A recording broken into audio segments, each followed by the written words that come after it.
From this to this, the only tool you need for this installation is a flathead screwdriver.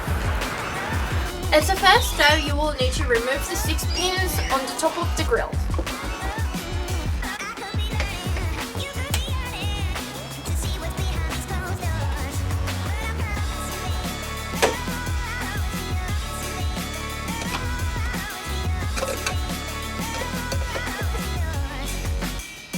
There are 2 clips just next to the indicator, each side, and 3 of them on the bottom of the grill. So you need to pull the grill towards to yourself. How?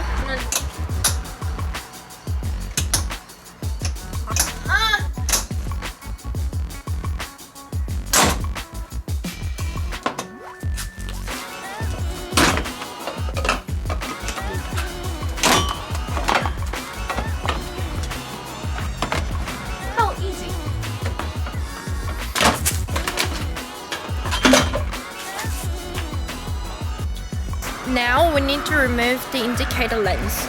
Turn around. On the back of the grill, there are 2 clips. Push it. Can be moved very easily. As the next step, unpack the new grill. If you're looking for a good quality Angry Grill, we recommend Jeep's. That's where we got our grill from.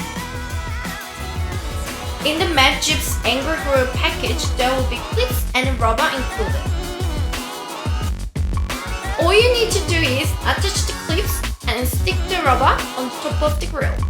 Slide the indicator lens into the new grill until you hear the click. Let's put the Angry Grill on the Jeep. Push the clips back into the position.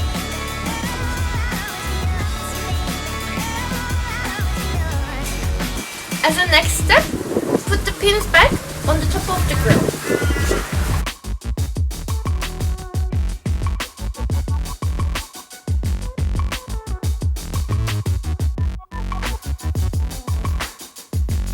Thank you for watching. If you have any questions, please leave a comment below.